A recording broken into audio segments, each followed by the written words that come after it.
जमलेल्या सर्व माझ्या लढवय्या शिवसैनिक बांधवांनो, भगिनींनो आणि मातांनो, बऱ्याच वर्षांनंतर मी पुण्यामध्ये तुमच्या समोर येतोय. खरं म्हणजे मला आज जाहीर सभा घ्यायची होती, कारण आता लढाई मैदानामध्येच होणार, हॉलमध्ये नाही होणार. आणि जसं मी परवा मुंबईतल्या शिवसैनिकांसमोर बोलताना बोललो, ज्याचा उल्लेख संजय राऊत यांनी केला, आणि इकडे एक फोटो आहे, एक तर तू राहशील किंवा मी राहीन, आणि इकडे मला माहित नाही माझ्या पायाशी एक कलिंगड ठेवले. काही जणांना वाटलं मी त्यांना आव्हान दिलं. मी कोणत्याही ढेकणाला आव्हान देत नाही.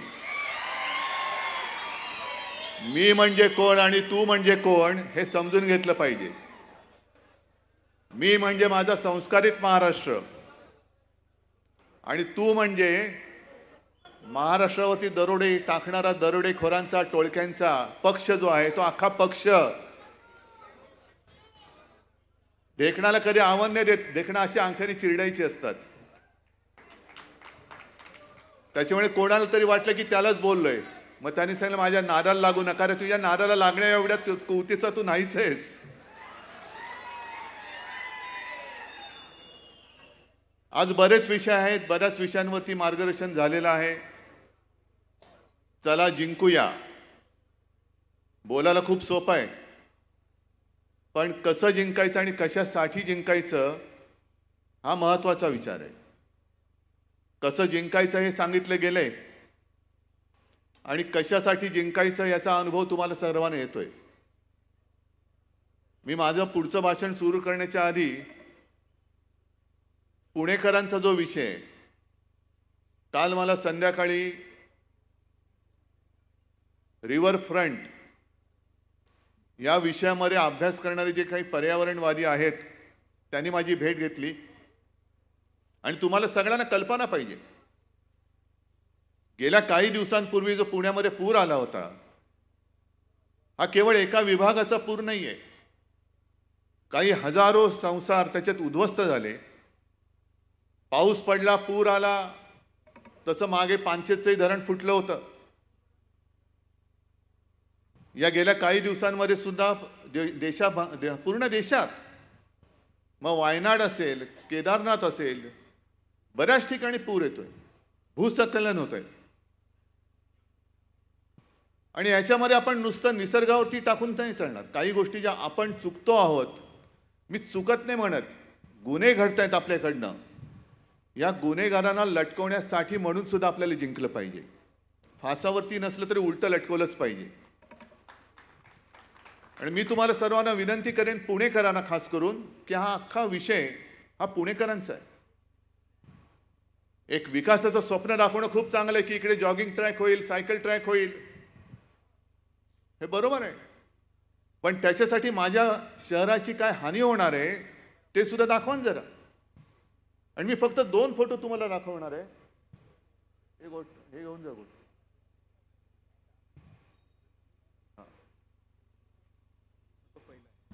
हा पहिला फोटो एक दाखवतोय गुगल मॅपचा.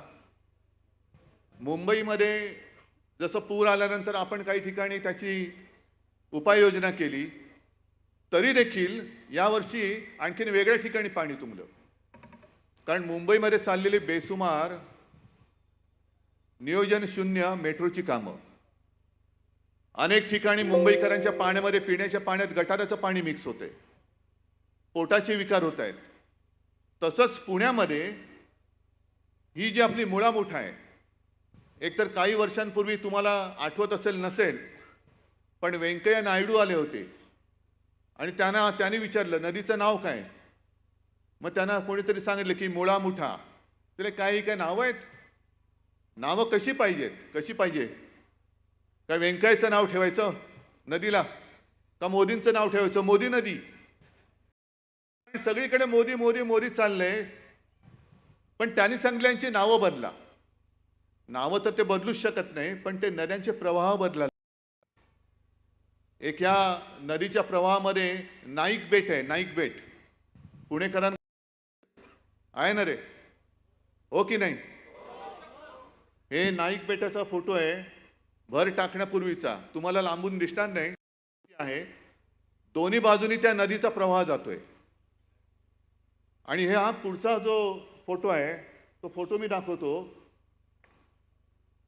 त्याच नाईक बेटाचा आहे, पण एका बाजूनी पूर्णपणे भराव टाकून नदीचा प्रवाहच बंद करून टाकला. मग नदी काय करणार, घुसणार नाही इकडे तिकडे. पण या लोकांचं काय जात नाही. का जिंकायचंय मला? मला पुणे वाचवायचंय. मला पुण्याचा विकास, ज्याला शाश्वत विकास म्हणतोय, तो करून दाखवायचा आहे. आजपर्यंत मी कधीही मुख्यमंत्री होतो तेव्हा सुद्धा पुण्याच्या विकास कामामध्ये दखल घेतलेली नव्हती, कारण बसले होते इथले सुभेदार. म्हटलं ठीक आहे, तुम्ही चांग भलं करत असाल पुण्याचं तर करा. आणि आपल्या सत्तेच्या काळात ज्या गोष्टीला आपण स्टे दिला होता, आपली सत्ता, आपलं सरकार गद्दारी करून पाडल्यानंतर पुन्हा जोमाने तिकडे लाखो ट्रक ते सगळे डेबरी, राडा रोडा सगळे टाकून तो नदीचा प्रवाह बंद करून टाकला आणि पाणी माझ्या पुणेकरांच्या घरामध्ये घुसायला लागलं. याला विकास म्हणायचा? हा विकास नाही, हा विकार आहे. होय, भाजपला झालेला पैशाचा विकार आहे हा. आणि याच्यासाठी पुणेकरांनी उतरलं पाहिजे रस्त्यावरती. आपण जे उतरलो ना, एक तर तू राहशील किंवा मी राहीन, तो एवढ्यासाठी राहिले. तू बर्बादी करणारा, तू तर राहू शकत नाही. तुला घालवण्यासाठीच मी मैदानात उतरलेलो आहे.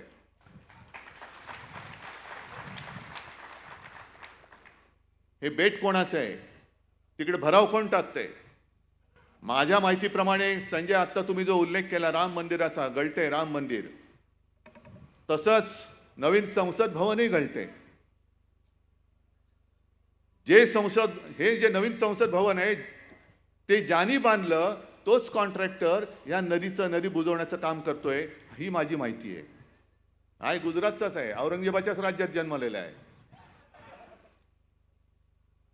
म्हणजे कॉन्ट्रॅक्टर माझा लाडका. म्हणजे काय, पैसे गेले तरी जातील, जाऊ दे, पण माझ्या कॉन्ट्रॅक्टरची तुंबडी भरली पाहिजे. पुणेकर मेला तरी चालेल, पण नदी बंद झालीच पाहिजे. कॉन्ट्रॅक्टरच्या खिशामध्ये पैसा पडलाच पाहिजे. हे कॉन्ट्रॅक्टर सुद्धा त्यांना सांगतोय, जरा 3 महिने थांबवा, नंतर तुमचा सुद्धा हिशोब चुकता केल्याशिवाय राहणार नाही आम्ही. तुमचा हिशोब चुकता करू. अरे 14 महिन्यामध्ये अजून 1 वर्ष झालं नाही नवीन संसद भवन उघडून. 1 वर्ष झालं असेल जेमतेम. किती वर्ष झाली? 1 वर्ष. मोदी जे काँग्रेसकडे हिशोब मागतायत, 60 साल में क्या किया, 70 साल में क्या किया. अरे तुम्ही 12 महिन्यात जे संसद भवन बांधले ते गळते, त्याचा हिशोब पहिला द्या आणि मग आमच्याकडे 70 वर्षाचा हिशोब मागा. 70 साल में क्या किया. तुमचं सगळंच गळतंय. नाही म्हणजे जे बांधले ते मी बोलतोय. काय शब्द अर्थाचा अनर्थ करू नका. बाकी कुठे मी काही पाहिलेलं नाही. पण संसद भवन गळते, राम मंदिर गळते, पेपर लीक होत आहेत. सगळं गळती सरकार. याला म्हणायचं नाही तर दुसरं कोणतं आहे? हे गळती सरकार आहे. आणि पुणेकरांना सुद्धा मी विचारतोय की गेल्या 10 वर्षापूर्वी जे काही पुणे होतं आणि ज्या एका विश्वासाने, तेव्हा आमचं सुद्धा पाप आहे, आम्ही सुद्धा यांना पाठिंबा दिला होता, हिंदुत्वाच्या वेडापायी दिला होता. मग 10 वर्षापूर्वीचं पुणे अधिक चांगलं होतं की हे सगळं बट्ट्याबोळ झालेलं पुणे अधिक तुम्हाला चांगलं वाटते? ह्याचं उत्तर द्या. आणि मग तू तरी राहशील तर मी तरी राहीन, होऊन जाऊ दे, काही असेल. आता काय तुम्ही काय बोललात? खड्ड्याचं पुणे झालंय. सगळीकडेच खड्डे खड्डे, मुंबईत सुद्धा खड्डे. म्हणजे जे छाती ठोकपणाने सांगत होते आमचे नितीन गडकरी की असे रस्ते मी बनवेन की 200 वर्षामध्ये खड्डेच पडणार नाही. अजूनही मुंबई गोवा रस्ता होत नाहीये. कोकणामध्ये जा, अजून गचके गचके गचके खातच जावं लागतं. गणपती बाप्पा चाकरमानी दरवर्षी तो सीझन आला की सगळे नाटकं होतात, सगळे राजकारणी जातात खड्डे बघायला. मग हे सगळे खड्डे जे आहेत त्याचा एक चांगला फोटो तयार करा आणि एक खड्डा पुरुष म्हणून पुरस्कार द्या त्यांना. खड्डा पुरुष, जसं युगपुरुष असतं तसं खड्डा पुरुष कोण? हे आमचे टरबूज. जाऊ द्या, कुठेही खड्ड्यात घाला त्याला. गेल्या काही दिवसापूर्वी मला वाटतं याच सभागृहात एक कार्यक्रम झाला असेल बहुतेक ना, झालं होतं की नव्हतं कोणाचा? बालेवाडीला झाला होता. म्हणजे इतिहासामध्ये जर का आपण डोकावलं तर शाहिस्ते खान जरा तरी हुशार होता. त्याचं बोटावरती निभावलं. 3 बोटं इकडे पुण्यातच कापली गेली होती. पुन्हा महाराष्ट्रात नाही आला. नको रे बाबा, बोटावरती निभावलंय. त्यातनं काही शहाणपण यांनी घेतला असता तरी परत आले नसते. पण हे परत आले, कशासाठी आले? महाराष्ट्राने जे फटके दिले त्याचे वळ कोणाकोणाच्या अंगावर कुठे कुठे कसे उठले ते वळ बघायला आले होते. अरे तुझ्या कुठे उठला? माझ्या कुठे उठला? आणि त्यांचे मोरके कोण कोण आले होते? अहमद शाह अब्दालीचा राजकीय वंशज अमित शहा. अहमद शाह अब्दाली, तो पण शाहच होता. तो अहमद शाह होता, हे अमित शाह आहेत. अहमद शाह अब्दालीचा हा राजकीय वंशज हा इकडे वळवळायला आला होता. आम्हाला हिंदुत्व शिकवतोय. अरे नवाज शरीफचा केक खाणारी अवलाद तुमची, तुमच्याकडनं आम्ही हिंदुत्व शिकायचं? शिवसेनेने हिंदुत्व सोडलं का? आम्ही हिंदुत्व सोडू? कशासाठी सोडू? केवळ काँग्रेस सोबत आम्ही गेलो, तुम्ही नालायकपणाने केलं. जे शंकराचार्य म्हणाले विश्वासघात करने वाला हिंदू नाही हो सकता, तो विश्वासघात तुम्ही आमच्याशी केलेला आहात. आणि शंकराचार्य म्हणतात जो विश्वासघात करतो तो हिंदू नाही. मग तुम्ही आमचा विश्वासघात केल्यानंतर शंकराचार्य जे म्हटलेत, मग तुम्ही हिंदू आहात की नाही आहात? आणि तुम्ही जे काय करता सत्ता स्थापनेसाठी, अगदी तुमचे पूर्वज जरी काढले 1940 सालापासून, श्यामाप्रसाद मुखर्जी, मी नाशिकच्या शिबिरात सुद्धा बोललो होतो. मुस्लिम लीगने, तेव्हाच्या मुस्लिम लीगने देशाची फाळणी मागितली होती. त्या मुस्लिम लीग बरोबर मांडीला मांडी लावून बंगालमध्ये सरकारमध्ये स्थापन होणारे यांचे राजकीय बाप श्यामाप्रसाद मुखर्जी, मेहबूबा मुफ्ती महम्मद बरोबर ती सरकारमध्ये सामील होणारी ही भाजपा. आज सुद्धा चंद्रबाबू नायडू हा काही हिंदुत्ववादी माणूस आहे? नितीश कुमार हे काय हिंदुत्ववादी माणसं आहेत? पण त्यांनी मुस्लिम काय म्हटलेलं आहे त्याच्याकडे डोळे झाक करून आम्ही आमचं सांगतोय, आमचं हिंदुत्व कसं आहे हे आम्ही जाहीरपणाने सांगतोय. अरे पहिले तू कसं आहे अमित शाह ते तरी सांगा ना आम्हाला. एकदा मोदी आम्हाला सांगतात की त्यांचं बालपण हे मुस्लिम कुटुंबियांच्या सोबत गेलेलं आहे. ईदच्या वेळेला ते ताजिया खाल्लं पण जायचे. ईदच्या दिवशी त्यांच्या घरचं जेवण मोदीजींच्या घरी यायचं. मग हे जर तुमचं हिंदुत्व किंवा तुमची धर्माची संकल्पना असेल तर उत्तर प्रदेशमध्ये आता आदित्यनाथनी जे काय लावलं होतं ते कोर्टाने हाणून पाडलं. कावड यात्रा जी वर्षानुवर्ष चालले, त्या मार्गावरती जेवढी दुकानं आहेत त्या दुकानदारांच्या मालकांची नावं त्याच्यावर लावायची, हा हिंदू आहे का मुसलमान आहे. मग मोदींचं हिंदुत्व आम्ही मानू तुमचं आहे म्हणून का ते आदित्यनाथ सांगतायत ते तुमचं हिंदुत्व आहे? तुम्ही वाटेल ते करता. आम्ही काय म्हटलं तर लगेच त्यांनी हिंदुत्व सोडलं.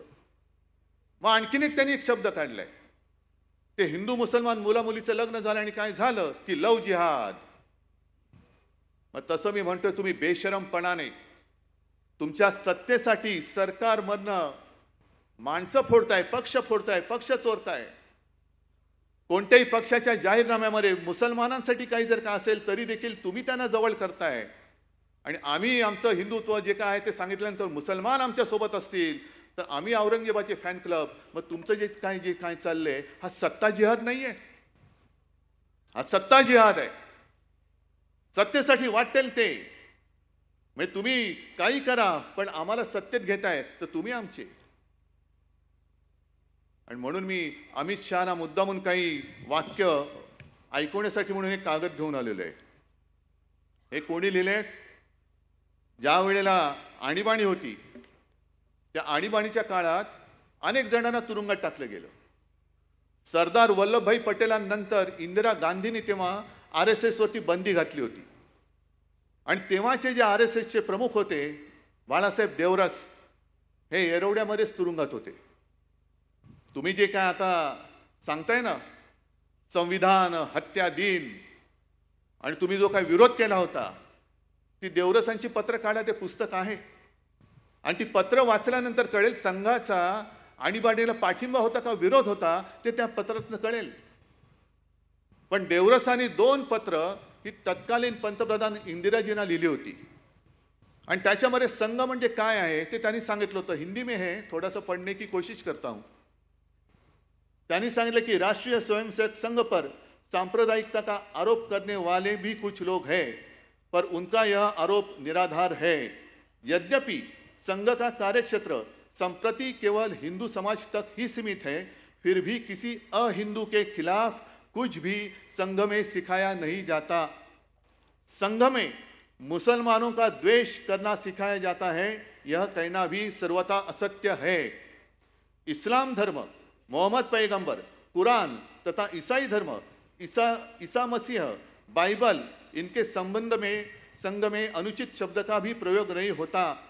इतना ही नहीं बल्कि सर्व धर्म समभाव यानी एक सत विप्रहा बहुधा वदंती, यह जो हिंदुओं की विशेषता है उसी को संघ सर्वोपरि मानता है. मग हे कोणाचा फॅन क्लब आहे? मग त्या अब्दालीला विचारा, अहमद शहाचा जो वंशज वळवळतो ना इकडे इकडे येऊन बोंबलून गेला, त्यांना विचारा की हे हिंदुत्व म्हणून तुम्हाला संघ नकोय का? निवडणुकीच्या शेवटच्या सुमारास नड्डा जे बोलले होते की आता आम्हाला संघाची गरज नाही, कारण संघाचं हिंदुत्व अमित शहाना मान्य आहे की नाही हे तुमच्या समोर मी जाहीर त्या अहमद शाह अब्दालीच्या राजकीय वंशज अमित शहाना विचारतोय. हे राजकीय वंशज आहेत त्यांचे. तोडा फोडा आणि राज्य करा. मराठी माणसाची सुद्धा जी एक एकजूट आहे, हिंदूंची एकजूट आहे. जातीपाती धर्म भांडणं लावायची, समाजात भांडणं लावायची, आणि स्वतःची घरं ही चांगली सजवायची, दुसऱ्यांची घरं जाळायची, त्यांच्या होळ्या पेटवायच्या आणि तुमच्या पोळ्या भाजायच्या. हे हिंदुत्व आमचं छत्रपती शिवाजी महाराजांनी आम्हाला नाही शिकवलं. हे अब्दाली, हे तुमच्या औरंगजेबाने तुम्हाला शिकवलेलं हिंदुत्व असेल कदाचित, ज्याला आम्ही हिंदुत्व मानत नाही, ज्याला आम्ही मानत नाही. हे पुस्तक आहे, त्याच्यामध्ये अनेक देवरसांचे लेख आहेत. आणखीन एक मुद्दा म्हणून तुम्हाला सांगतोय, हे घेऊन जा बाजू. हा, आता यांना संघ का नकोय? कारण आणखीन एक पुढच्या एका लेखात त्यांनी म्हटलेलं आहे की कुर्सी लोलूप नेतृत्व फार मोठं आहे, पण एक 4 ओळी वाचतो, आणि हे खरंच देवरसांचं कौतुक आहे की त्यांना हे दिसलं होतं की काय तेव्हा मला माहिती नाही की असे नतद्रष्ट संघाचा उपयोग करून सत्तेत येतील आणि संघाच्या ह्याला हरताळ फासतील, हे त्यांना ओळखलं होतं. त्यांनी असंच म्हणावं लागेल. आणि त्यांनी जे लिहिलेलं आहे कि सत्ता में जब आदमी आता है, कुर्सी पर बैठता है, तो कुर्सी का कुछ ना कुछ मोह होने लगता है, और आहिस्ता आहिस्ता फिर मेरा दल यह विचार बहुत मात्रा में प्रभावी होता है, और सारी नीतियां देश के कल्याण के लिए न होकर या तो खुद के लिए या दल के हित के लिए होने लगती है. किसी ने यदि पूछा कि भाई यह कोई अच्छी बात है क्या, तो कहते हैं हाँ भाई अच्छी तो नहीं है, लेकिन करनी पड़ती है. दल के लिए करनी पड़ती है, कुर्सी के लिए करनी पड़ती है. अब्दाली वाचताय किंवा तुमच्या माध्यमातून या चॅनलच्या माध्यमातून ऐकताय, हिंदी में लिखा है. मराठी तो आपके समझ में आने वाली बात नहीं है. मराठीचा जो काही ठसका आहे आणि जो काही फटका आहे लोकसभेमध्ये आम्ही तुम्हाला दिलेला आहे. पण तुम्हाला मराठी इतके वर्ष महाराष्ट्रात राहून कळत नसेल तर मुद्दामून तुमच्याच देवरसाने लिहिलेल्या हिंदीतले हे 4 ओळी ज्या आहेत त्या अब्दाली तुम्ही वाचा. आणि खुर्चीचा मोह काय आहे, पक्षाचा स्वार्थ कसा आहे, त्याच्यासाठी तुम्ही कसं काय सगळी वाट लावून काम करता आहात, ते त्यांनी देवरसाने त्यावेळेला लिहून ठेवलेले. आज इतक्या वर्षानंतर आम्हाला जे वाटत होतं की हिंदुत्व हिंदुत्व हिंदुत्व आहे ना, त्यावेळेला हा एक विचार होता, नक्की होता. पण आम्ही जे काही हिंदुत्व म्हणतोय तो हिंदुत्व हा छत्रपती शिवाजी महाराजांचा जो महाराष्ट्र धर्म आहे त्या महाराष्ट्राला धर्माला पुढे नेणारं आमचं हिंदुत्व आहे, साधू संतांचं हिंदुत्व आहे. आणि मी का तडफेने उतरलोय, एक गोष्ट आपण लक्षात घेतली पाहिजे की आपण जेव्हा म्हणतो हर हर महादेव, जय भवानी जय शिवाजी. काय आपल्याला अधिकार काय आहे? छत्रपती शिवाजी महाराजांकडनं असं आपण काय घेतलंय की त्यांच्या जयंत्या आपण साजऱ्या करतोय, राज्याभिषेक दिन साजरा करतोय, अगदी दैवतासारखी त्याची पूजा करतोय. जर महाराज तुमच्या समोर उभे राहिले आणि विचारलं, काय रे तू असं माझ्याकडनं काय घेतलंस की असा मोठा रुबाबात माझं नाव घेतोयस, काय घेतलंस नेमकं? तर मला असं वाटतं आत्ताच्या काळामध्ये आपण तोच एक त्यांचा गुण घेतला पाहिजे. मिर्झा राजे जयसिंग हिंदूच होता, पण औरंगजेबाच्या पदरी त्याचे पाय चाटणारा सरदार होता. जसे हे गद्दार तिकडे गेलेत आपलं सरकार पाडून, तसंच प्रत्येक वेळेला भगव्याला घात भगव्याचा कोणी केला असेल तर तो शत्रूने नाही केला, तर गद्दारांनी केलेला आहे. गद्दारांनी आपला घात केलाय. मग तो आपल्या छत्रपती संभाजी राजेंचा असेल, स्वराज्याचा असेल. घात केला तो आपल्या गद्दारांनी केला. आणि त्याही काळामध्ये मिर्झा राजे जो का आला प्रचंड समुद्रासारखं सैन्य घेऊन, आणि त्यांनी ओळखलं होतं की हा माणूस वेगळा आहे, हा राजा वेगळा आहे, ह्याचा जो जीव आहे तो सिंहासनात नाही अडकलेला, तो जनतेमध्ये अडकलेला आहे. कारण हे रयतेचं राज्य आहे. रयत म्हटल्यानंतर कोणत्याही इतर वस्तूपेक्षा जनतेचा प्राण हा महत्वाचा आहे. शेतकऱ्याच्या भाजीच्या देठाला सुद्धा हात लागता कामा नये, हे जर का आदेश देणारा हा राजा असेल तर त्याचा जीव हा जनतेत अडकलाय. म्हणून त्यांनी जनतेची कत्तल सुरू केली. आणि जनतेची कत्तल सुरू केल्यानंतर महाराजांसमोर पर्याय नव्हता, शरण जावं लागलं. मग पुढचा सगळा तुम्हाला तो सगळा विषय माहिती आहे. आग्र्याला तिकडे घेऊन गेले आणि आग्र्याला जवळपास त्यांना मारायचंच ठरलं होतं औरंगजेबानी, पण मोठ्या शिताफीने महाराज निसटले. आणि परत आल्यानंतर सर्व काही गमावलं होतं, सगळे गड गमावले होते, राज्य गमावलं होतं, खजिना होता तो गमावला होता, सैनिक गमावले होते, काही शिल्लक नव्हतं. म्हणजे पक्ष चोरला, चिन्ह चोरलं, वडिलांचा फोटो चोरला. अशा परिस्थितीमध्ये पुन्हा त्यांनी मर्द मुठभर असतील पण मावळ्यांना सोबत घेऊन औरंगजेबाच्या छाताड्यावरती भगवा रोवून स्वराज्य हिंदवी स्वराज्याची स्थापना केली.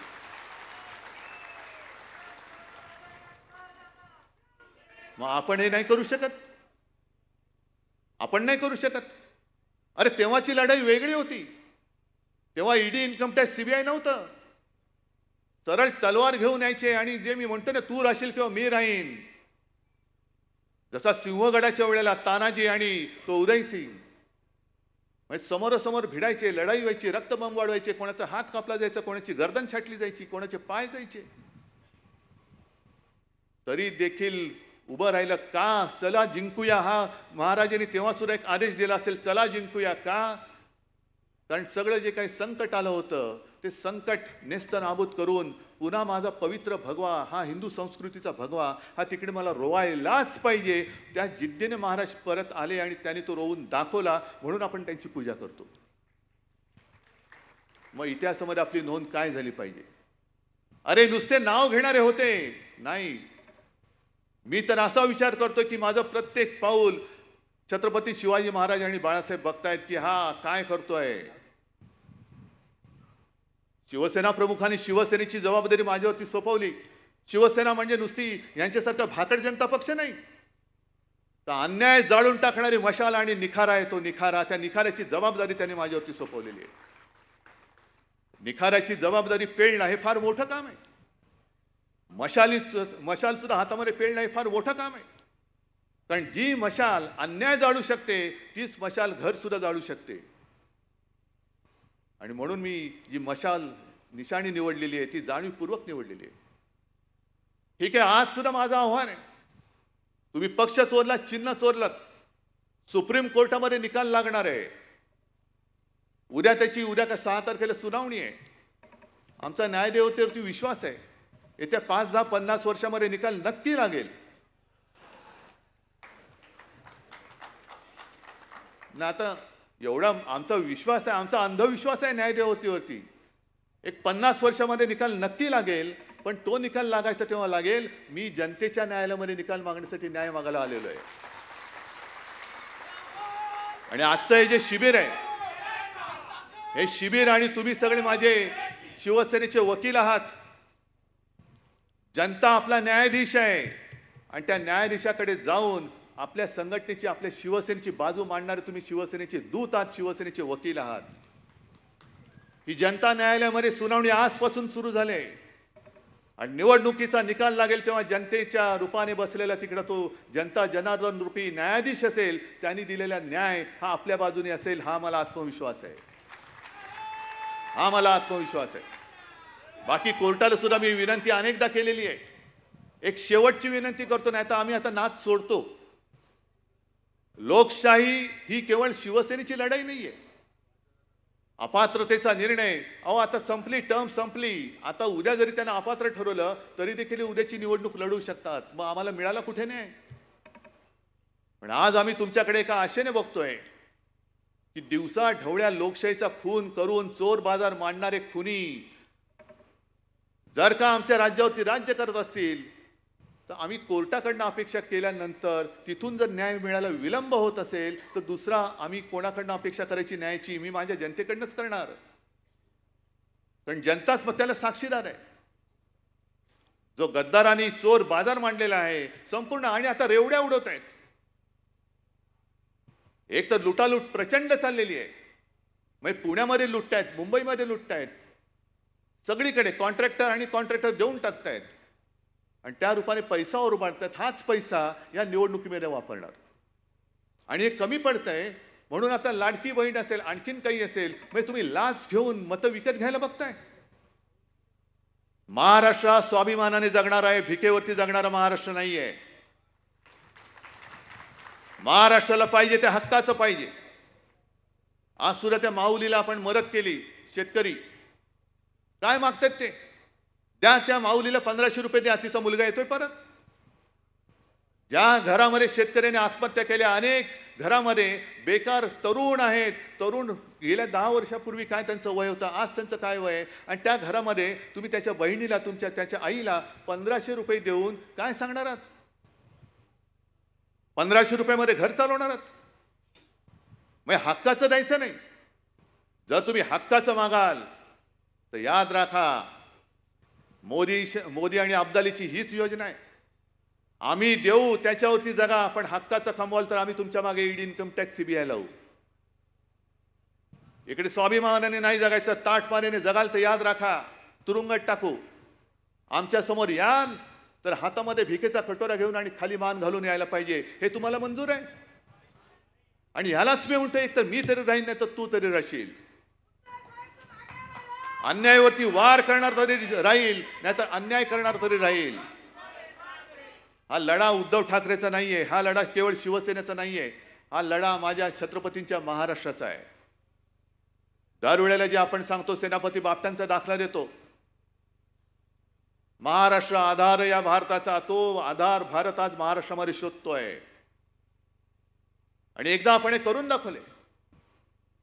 आज सुद्धा माझ्याकडे जे येतात, इतर राज्यातनं काही लोक येतात. ममता दीदी येऊन गेल्या, आणखीन काही लोक येऊन गेले आणि अनेक जण येऊन सांगतात की उद्धवजी आपने देश को दिशा दिखाई. 1 डिसेंबर जानेवारी पर्यंत या हुकुमशहाच्या विरुद्ध बोलण्याची कोणाची हिंमत होत नव्हती, ती महाराष्ट्राने दाखवली. म्हणून आपण हा लढा देऊ शकलो. आहे ना, ही तर आपली परंपरा आहे, अन्यायाविरुद्ध लढणं. त्याही काळामध्ये आम्ही शाळेमध्ये हे सगळं शिकलो, तुम्ही पण शिकलेला आहात. आपल्या शाळेची पुस्तकं एकच होती, धडे एकच होते, पण नुसते वाचून मार्क मिळवण्यासाठी ते धडे नव्हते, तर आयुष्यामध्ये ते संस्कार गिरवण्यासाठी म्हणून ते धडे होते. लोकमान्य टिळकांना जे म्हणतात असंतोषाचे जनक, स्वराज्य हा माझा जन्मसिद्ध हक्क आहे आणि तो मी मिळवणारच. मग तेच आज आम्ही म्हणतोय. त्या काळामध्ये जसे टिळक हे महाराष्ट्राचे एक मराठी माणूस देशातल्या इंग्रजांच्या विरुद्धचा असंतोषाचा जनक झाला, तसं आज ह्या मोदी शहांच्या हुकुमशाही विरुद्ध माझा महाराष्ट्र आणि माझी शिवसेना ही आजच्या हुकुमशाहीच्या विरुद्धची असंतोषाची जनक आहे. आणि जसं ते म्हणाले होते की स्वराज्य हा माझा जन्मसिद्ध हक्क आहे, तो मी मिळवणारच, तसं आज सुद्धा आम्ही म्हणतोय की होय, स्वराज्य हा माझा जन्मसिद्ध हक्क आहे आणि तो मी राखणारच. म्हणून आम्हाला जिंकायचंय. कारण ही नुसती एवढ्या जागा पाहिजेत, तेवढ्या जागा पाहिजेत नाही, मला अख्खा महाराष्ट्र पाहिजे. मला महाराष्ट्राचा काना कोपरा हा स्वाभिमानाने उठलेला पाहिजे, पेटलेला पाहिजे. मला संपूर्ण महाराष्ट्रातल्या दऱ्याखोऱ्यांमध्ये या हुकुमशाही व्यापारी हुकुमशहांच्या विरुद्ध एक रान किंवा वणवा पेटलेला पाहिजे आणि ते वणवा पेटवण्याचं काम तुमच्यावरती दिलेलं आहे हिंमत तुमच्यामध्ये करणार ती कामं कारण हातामध्ये तलवार आहे ठीक आहे पण ही तलवार जसं त्या मुनगट्टीवाराने आणली वाघ नख अहो मुनगट्टीवार नखाच्या मागे वाघ असतो ना तेव्हा त्या वाघ नखाला अर्थ असतो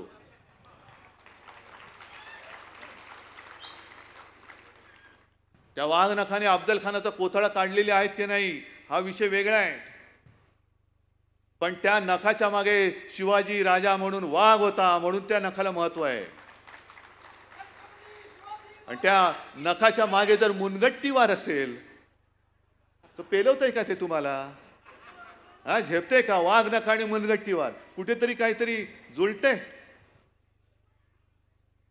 पण तुम्ही माझ्या महाराष्ट्राच्या स्वाभिमानाला त्याच्या गळ्याला नख लावताय तेव्हा निवडणुकीत वाघ नख कशी असतात ती वाघ नख ही माझ्या समोर बसलेली आहेत ही महाराजांची वाघ नख खरी वाघ नख ही महाराष्ट्राची जनता आहे ही शिवाजी महाराजांची वाघ नख म्हणजे महाराष्ट्रातली जनता आहे आणि हीच वाघ नख घेऊन उद्याच्या निवडणुकीत हा जो अब्दाली आपल्यावरती चालून आलेला आहे होय मी त्याला आजपासून अब्दाली म्हणतोय अहमद शाह अब्दाली म्हणतोय मला तुम्ही नकली संतान म्हणता तेव्हा लाज नाही वाटत मला तुम्ही औरंगजेबाचा फॅन क्लब म्हणताना तुमची जीभ नाही अडखळत मग तुम्ही अहमद शाह अब्दाली असाल आणि आहातच तर मी कशाला घाबरू हा अहमद शाह अब्दाली पाहिजे का मी पाहिजे हे तुम्ही ठरवायचं आहे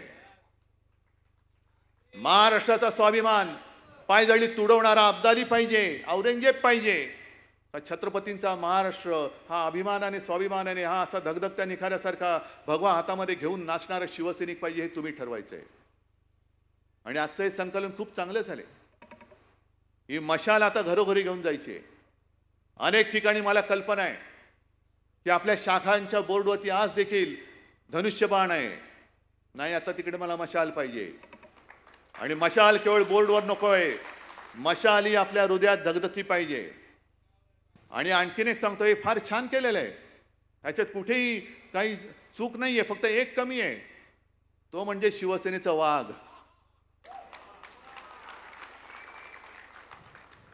जो मुनगट्टीवारकडे नाहीये जो भाजपकडे नाहीये तुम्ही नका घेऊन बसा पण वाघ माझ्याकडे आहे त्याच्यामुळे आम्हाला ती भीती दाखवू नका ही निवडणूक तुम्ही कधीही घ्या ठीक आहे पावसाचं थैमान आहे पण त्याच्यानंतर पावसाचं थैमान झाल्यानंतर भगव्याचं थैमान सुरू होईल भगवं वादळ या महाराष्ट्रामध्ये येईल आणि अमित शहाना सांगतोय अब्दालीला सांगतोय की या लोकसभेत जेवढे वळ तुमच्यावरती उमटलेत त्याच्यापेक्षा जसं संजय तुम्ही बोललात ना शिवसेना प्रमुख म्हणायचे की माझ्या पाठीवरती आता एवढे वार झालेत की वार करायला जागा नाही तसं या विधानसभेच्या निकालानंतर अब्दाली तुमच्या भाजपवरती एवढे वळ उठतील की पुन्हा वळ उठवायला जागा शिल्लक नसेल आणि मग तुमची वळवळ ही महाराष्ट्रामध्ये कायमची गाडली गेलेली असेल आणि ती गाडण्यासाठी सज्ज व्हा हातामध्ये मशाल घ्या आणि ह्या चोर बाजाराला दरोडेखोरांना जसं औरंगजेबाची कबर तिकडे आपण बांधली तशीच भाजपची राजकीय कबर या महाराष्ट्रामध्ये बांधा जय हिंद जय महाराष्ट्र मी सर्व नेते मंडळी